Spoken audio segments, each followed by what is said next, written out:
Video like जरूर कर लीजिए और ऐसे वीडियो लगातार फ्री में पाने के लिए चैनल को तुरंत सब्सक्राइब कर लीजिए और बेल आइकन को जरूर टैप कर लीजिए ताकि आगे भी सारे वीडियो आपको मिलते रहे। यूट्यूब में फॉलो करते हैं तो प्लीज ये वाला फ्री टेलीग्राम चैनल जरूर ज्वाइन कर लीजिएगा। सारे नोटिफिकेशन सारे अपडेट यहीं पे आते हैं, ध्यान रखिए।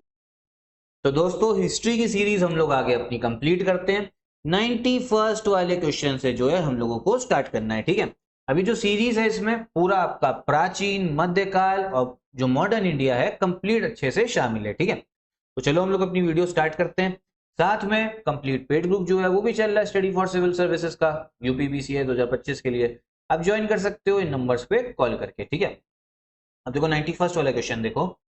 सितंबर 1859 में बंगाल के नील विद्रोह की पहली घटना किस जिले के गोविंदपुर गांव में हुई थी? ये मैंने आपको पिछली वीडियो में बताया था कि आपका एक जो आंदोलन था, जो नील विद्रोह था, ये बंगाल में हो चुका है आपका। ठीक है, बंगाल में आपका कब हुआ था नील विद्रोह? 1859 से लेके 1860 तक। ठीक है, अब उस समय पे जो नील विद्रोह हुआ है वो बोला जा रहा है कौन से जिले में हुआ था, तो जिले का नाम था आपका नादिया, बी वाला। ठीक है, कौन सा जिला था? नादिया। फिर आगे देखो, बौद्ध धर्म में त्रिरत्न किन्हें इंगित करता है? What does Triratna indicate in Buddhism? तो भैया बुद्धिज्म में त्रिरत्ना का मतलब है आपका बुद्ध, धम्मा और संघा। ठीक है, बुद्ध, धम्म और संघ। ठीक है, बुद्ध, धम्म और संघ।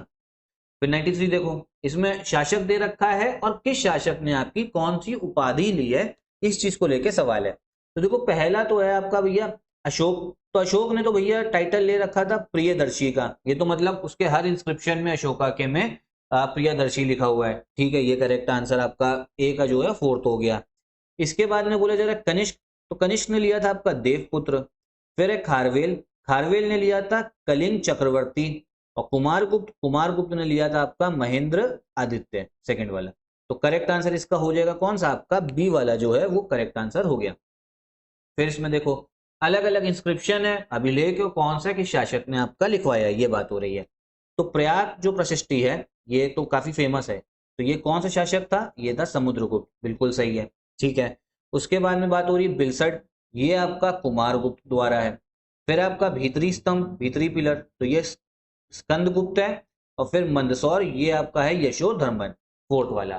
तो करेक्ट आंसर इसका ए वाला हो गया, मतलब उसके सामने ही सामने जो है आपके सही ऑप्शन जो है इसमें लिखे हुए हैं। ठीक है, 95 देखो, निम्न में से किस भारतीय नेता को गुरुदेव के नाम से जाना जाता है? गुरुदेव, तो भैया गुरुदेव जाना जाता है रविंद्रनाथ टैगोर को। ठीक, गांधी जी ने अफ्रीका में भारतीयों के खिलाफ भेदभाव से लड़ने के लिए नटाल इंडियन कांग्रेस संस्था की स्थापना कब करी थी? तो नेटल इंडिया कांग्रेस बनाई थी गांधी जी ने वहां पे साउथ अफ्रीका में, और ये इसीलिए बनाई थी कि जो अंग्रेज लोग वहां पर भी, मतलब अंग्रेज लोग जहां पर जाते थे ना वहां पे आपका भेदभाव करने लगते थे, तो वहां साउथ अफ्रीका में भी हो रहा था, तो उसके लिए बनी थी नेटल इंडियन कांग्रेस। कब बनी थी? 1894 में। तो ये इंपॉर्टेंट है, साल ध्यान रखना। लोग क्या करते हैं, गांधी जी जब से भारत में है ना, वो रट्टा मारना चालू कर देते हैं, लेकिन साउथ अफ्रीका को लेके भी कुछ फैक्ट जो है इंपॉर्टेंट है, मतलब वो पूछे जाते हैं। ठीक है, भू राजस्व की नई पद्धति इजरेदारी प्रथा किसने लागू करी थी? ठीक है, जो इजहारेदारी नया पॉलिसी आई थी किसने इंप्लीमेंट करी है? तो ये करी है आपके वॉरेन हेस्टिंग्स ने। ठीक है, वॉरेन हेस्टिंग्स ने। ये होता क्या था, जैसे मान लो इसमें अंग्रेज है, तो ये डायरेक्ट जो है आपका फार्मर, किसान से जो है टैक्स नहीं लेंगे, डायरेक्ट टैक्स नहीं लिया जाएगा। ठीक है, बीच में होगा भैया एक आपका बड़ा जमींदार, मतलब इस वाली प्रथा में तो उसको इजारेदार बोल रहे थे, और उसको वो जो है ना फार्मर से टैक्स लेगा और फिर अपना कुछ हिस्सा रखेगा, फिर वो अंग्रेजों को देंगे, ये ईस्ट इंडिया कंपनी है। और इजारेदार वो बनेगा जो सबसे बड़ी बोली लगाएगा उस आपके एरिया के लिए। निम्नलिखित में से किसका गठन 1919 में हुआ था? तो भैया ये गठन हुआ आपका सत्याग्रह सभा का गठन, फॉर्मेशन ऑफ सत्याग्रह सभा। ठीक है, आगे देखिए, बिंबिसार के संबंध में गलत कथन चुनिए। तो महात्मा बुद्ध का समकालीन था, बिल्कुल सही है, कंटेम्प्रेरी थे। बिंबिसार को श्रेनिक भी कहा जाता है, ये भी सही है। ये अजात शत्रु का पुत्र था, तो ये गलत हो गया, क्योंकि जो बिंबिसार है ना वो अजात शत्रु का पिता है, मतलब अजात शत्रु बेटा है बिंबिसार का। ऐसे समझ लो, पहले आया आपका बिंबिसार, फिर आया आपका अजात शत्रु। ठीक है, और ये है आपका बाप बिंबिसार, और अजात शत्रु है बेटा। अजात शत्रु अपने बाप को ही मार के जो है सिंहासन में आता है। ठीक है, तो सी वाला जो है ना वो गलत है। और फिर हरियंका डायनेस्टी से थे, ये भी सही है। तो करेक्ट आंसर इस क्वेश्चन के हिसाब से सी वाला मार्क करोगे, क्योंकि यही जो है हमको क्या गलत दे रखा है। फिर आगे देखो, जैन समुदाय में प्रथम विभाजन श्वेतांबर संप्रदाय के संस्थापक इनमें से कौन थे? ठीक है, जो श्वेतांबर सेक्ट है वो किसने आपका भैया फाउंडर कौन थे? तो ये थे आपके स्थूलभद्र। ठीक है, ए वाला स्थूलभद्र। ठीक है, श्वेतांबर मतलब अच्छा, दो अलग अलग विभाजन हो गए थे, एक श्वेतांबर एक दिगंबर। श्वेतांबर लोग वो हैं जो सफेद कपड़ा पहनते थे, श्वेत, इसलिए श्वेतांबर बोला जाता है, व्हाइट कपड़ा पहनते थे। ठीक है, और जो दूसरा दिगंबर सेक्ट था वो आपका भद्रबाहु ने फाउंड करा था। मौर्य समाज में प्रचलित मुद्रा का क्या नाम था? तो ये है आपका पन। ठीक है, पन। तो मौर्य पीरियड में आपका करेंसी चलती थी पन की। गवर्नर जनरलों को आपका क्रोनोलॉजी में लगाना है, तो अब थोड़े क्वेश्चन जो है ना आपका गवर्नर जनरल के हैं जो हमको क्रोनोलॉजी में लगाने रहेंगे। तो पहले वाले का करेक्ट आंसर ही ए हो गया। देखो सबसे पहले है वॉरेन हेस्टिंग्स, फिर है कॉर्नवालिस, फिर है जॉन शोर और फिर है आपका वेलेस्ली। अब देखो ये कंपाइलेशन है हमारा स्टडी फॉर सिविल सर्विसेज का, तो इसमें आपको सब कुछ जो है उसमें मिल जाएगा क्रोनोलॉजी में। तो पहले वॉरेन हेस्टिंग्स आया, फिर है कॉर्नवालिस की बात हो रही है। ठीक है, फिर देखो फिर कॉर्नवालिस आया, फिर जॉन शोर आया, फिर वेलेस्ली आया। ठीक है, तो देखो ये ईयर जो है ना सबके याद करने हैं, और किसके टाइम पे क्या क्या घटना घटी ना, इससे भी क्वेश्चन आता है। फिर से हमें गवर्नर जनरल को उसमें लगाना है, क्रोनोलॉजी में लगाना है। तो इसका करेक्ट आंसर है डी वाला। सबसे पहले जॉर्ज बार्लो, ठीक है, फिर है आपका लॉर्ड हेस्टिंग्स, फिर है लॉर्ड एमहेरेस्ट और फिर है लॉर्ड विलियम बेंटिक। तो देख लो भैया, इसको भी हम लोग इसमें देख लेते हैं। सबसे पहले आपका कौन सा हो गया, जॉर्ज बार्लो हो गया। ठीक है, फिर है आपका लॉर्ड हेस्टिंग्स, मिंटो वन नहीं दिया हुआ है इसमें ऑप्शन में, लॉर्ड एमहेरेस्ट और फिर लॉर्ड विलियम बेंटिक। ठीक है, बार्लो, हेस्टिंग्स, एमहेरेस्ट और विलियम बेंटिक। समझ में आ रहा है ना? फिर आगे देखिए, ये भी क्रोनोलॉजी में ताकि अच्छे से याद हो जाए। तो इसका आंसर है सी वाला। देखो सबसे पहले आया भैया आपका मेटकाल्फ, ठीक, फिर है लॉर्ड ऑकलैंड, फिर होगा एलन बोरो जिसने सिंध को कब्जाया था, और फिर है आपका डलहौजी। ठीक है, तो 1 2 4 3 देख लो, इसको भी ऑर्डर देख लेते हैं। मेटकाल्फ आया, फिर ऑकलैंड आया, फिर एलन बोरो आया। ठीक है, सिंध कब्जाया था इसने, और फिर आपका आया डलहौजी। ठीक, तो ऑर्डर समझ में आ रहे हैं ना इनके गवर्नर जनरल के? दो क्वेश्चन और हैं शायद इसको लेके, आ जाओ। इसमें भी अब देखो 1857 के बाद में ना गवर्नर जनरल को हम लोग वाइसरॉय बोलने लगे थे। ठीक है, तो इसलिए वाइसरॉय लिखा हुआ है। इसमें क्रोनोलॉजी में लगाना है, तो करेक्ट आंसर है बी वाला। सबसे पहले होगा कैनिंग, फिर है जॉन लॉरेंस, फिर है आपका लॉर्ड मायो, लॉर्ड नॉर्थ ब्रुक। ठीक है, तो देख लो इसको जरा भैया। कैनिंग आ गया, पहला वाइसरॉय था आपका।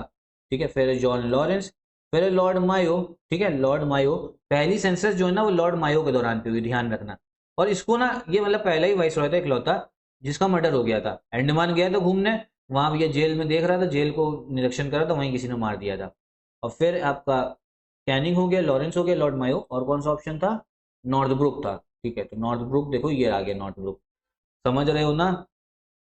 फिर से हमें क्या लगाना है, क्रोनोलॉजी में लगाना है। तो क्रोनोलॉजी में इसका करेक्ट आंसर है डी वाला।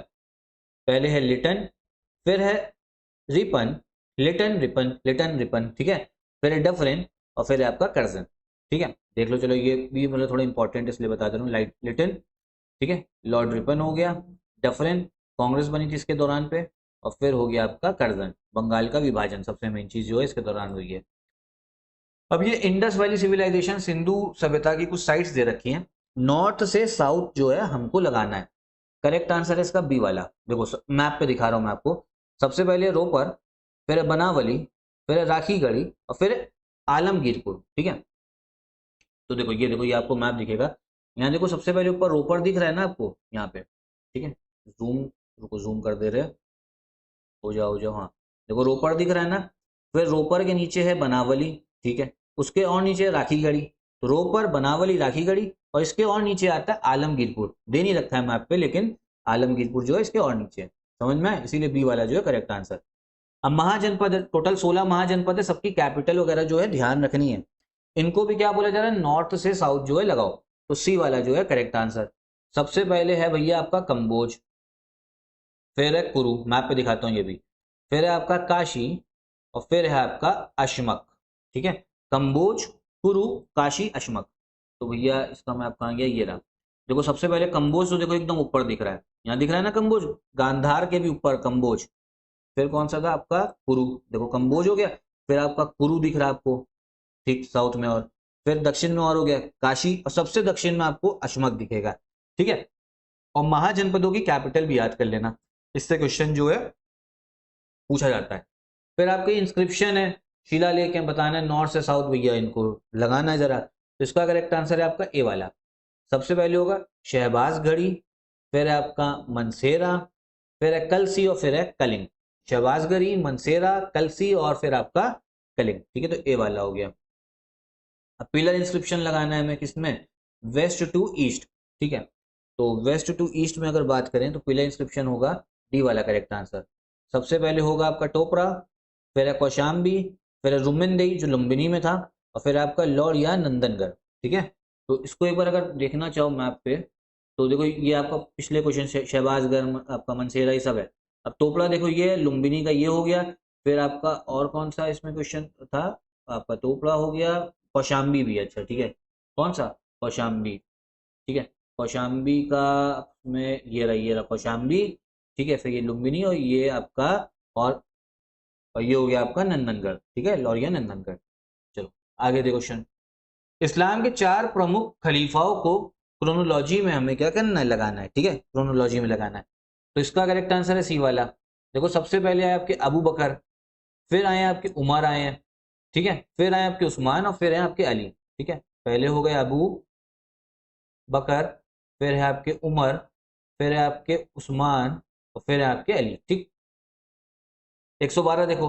अब दिल्ली सल्तनत के जो आपके राजवंश हैं उनको लेके क्वेश्चन पूछा जा रहा है कि जरा इनको किसमें लगाओ, वो उसमें लगाओ डिसेंडिंग ऑर्डर। सबसे ज्यादा किसने शासन किया और फिर किसने शासन किया। तो करेक्ट आंसर है आपका ए वाला। सबसे ज्यादा शासन जो करा है वो किसने करा, तुगलक वंश ने करा है। किसने, तुगलक वंश ने।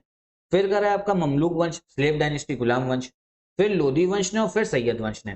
तो जितने भी वंश है ना आपके दे रखे हैं डायनेस्टीज, उन सबका टाइम पीरियड भी इंपॉर्टेंट है।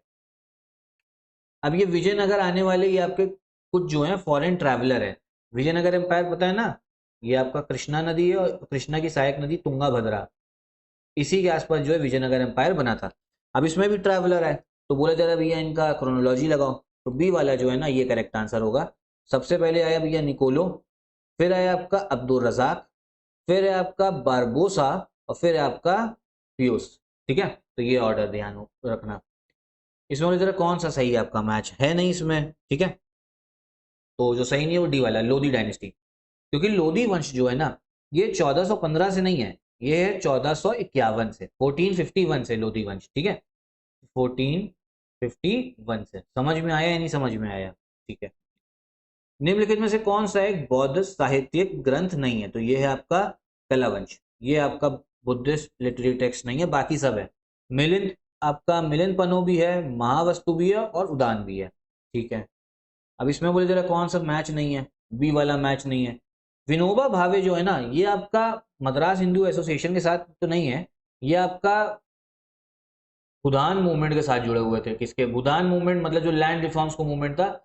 और ये पहले सत्याग्रही भी थे, गांधी जी के बहुत बड़े मतलब समझो ये वो थे फॉलोअर। ठीक, निम्नलिखित में से कौन स्वतंत्रता पूर्व भारत आने वाले यूरोपीय देशों में से अंतिम थे। ठीक है, प्री इंडिपेंडेंस, मतलब सबसे लास्ट में कौन आया, सबसे लास्ट में फ्रांसीसी आए हैं, फ्रेंच आए हैं भैया। ठीक है, ध्यान रखिएगा सबसे लास्ट में। बादशाह नामा किस मुगल शासक के बारे में है। Badshahnama is dedicated to which of the following ruler. तो ये डेडिकेटेड है आपकी शाहजहां को लेके, किसको, शाहजहां। आगे देखो, असहयोग आंदोलन किस वर्ष जो है वापस लिया गया था, किस वर्ष उसको ले लिया गया था।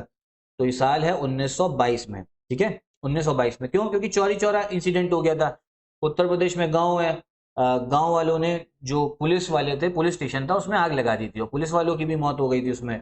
तो गांधी जी भैया अहिंसा के खिलाफ थे, मतलब अहिंसा के सपोर्ट में थे, हिंसा के खिलाफ में थे। तो इसमें हिंसा हो गई थी, इस वजह से उन्होंने कहा कि हम आंदोलन जो है वापस ले रहे हैं।